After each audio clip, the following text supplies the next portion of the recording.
जिंदाबाद यादव जिंदाबाद जिंदाबाद जिंदाबाद। नेताजी अमर रहे अमर रहे अमर रहे। बाबा साहब अमर रहे अमर रहे अमर रहे। डॉक्टर लोहिया अमर रहे अमर रहे अमर रहे। सब फाजी जिंदाबाद जिंदाबाद जिंदाबाद। लाल यादव जिंदाबाद जिंदाबाद जिंदाबाद। यादव जिंदाबाद जिंदाबाद जिंदाबाद। समाजवादी पार्टी जिंदाबाद जिंदाबाद जिंदाबाद। यादव जिंदाबाद।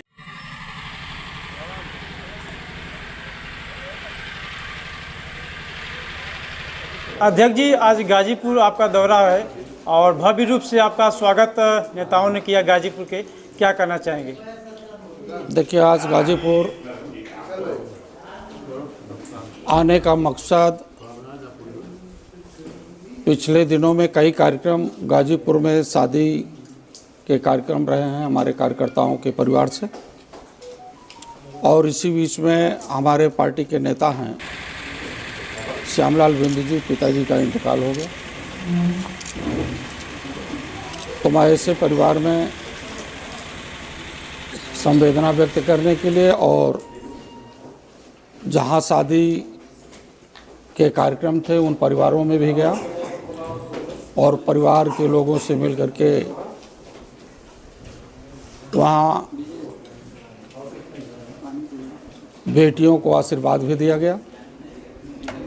तो इस प्रकार का कार्यक्रम आज हमारा गाजीपुर में रहा है। नेताजी, 27 की बात आ रही है पीडीओ को लेकर के, लेकिन एसआईआर को लेकर के आपके समाजवादी पार्टी के सभी कार्यकर्ता लगातार गांव-गांव घूम कर तैयारी कर रहे थे, फॉर्म भरवा रहे थे, लेकिन इस समय ये भी बताया जा रहा है कि नहीं, बीजेपी के द्वारा वोट काटा जा रहा है। ये बताया नहीं जा रहा, ये सच है। वर्तमान सरकार डबल इंजन की सरकार और चुनाव आयोग में कोई अंतर नहीं है। पहले तो इसने असम से चालू किया, पूर्वोत्तर भारत से, और जब पूर्वोत्तर भारत से एनआरसी चालू किया है तो धीरे धीरे पूरे देश के प्रदेशों में ये चालू किया। लेकिन उत्तर प्रदेश के समाजवादी पार्टी के लोगों ने बड़ा सबक लिया, बिहार के चुनाव से, महाराष्ट्र के चुनाव के, हरियाणा के चुनाव को और दिल्ली के चुनाव से। जिस मजबूती के साथ एसआईआर का कार्य समाजवादी साथियों ने पूरे उत्तर प्रदेश में किया, मैं बधाई देता हूं, धन्यवाद देता हूं। पर एसआईआर जो हो रहा था गलत वोटों को बाहर करने के लिए, जब एसआईआर हो चुका है, गलत वोटें बाहर हो चुकी हैं, तो किस बात के लिए फॉर्म 7 भरे जा रहे हैं?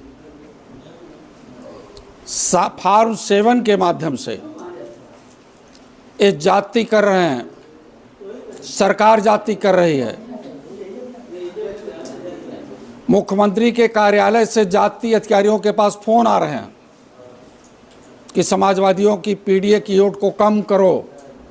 लेकिन फिर बधाई देता हूं कि समाजवादी पार्टी के लोगों ने फॉर्म 7 को बड़े पैमाने पर विधानसभा स्तर पर, जनपद स्तर पर पूरी तरह से पकड़ा। लेकिन किसी भी भारतीय जनता पार्टी के नेता पर, विधायक पर कोई कार्रवाई आज तक नहीं हुई। क्यों नहीं हुई? इससे साफ जाहिर होता है कि चुनाव आयोग भी भारतीय जनता पार्टी के नेताओं से मिली हुई है।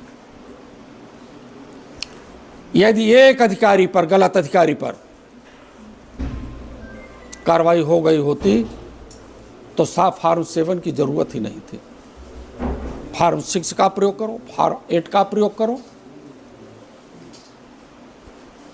तो भारतीय जनता पार्टी पीडीए के लोगों से बिल्कुल घबरा चुकी है। क्यों घबरा चुकी है? कि पीडीए के लोग भारत के संविधान के साथ धोखाधड़ी करने वालों के खिलाफ लामबंद हो रहा,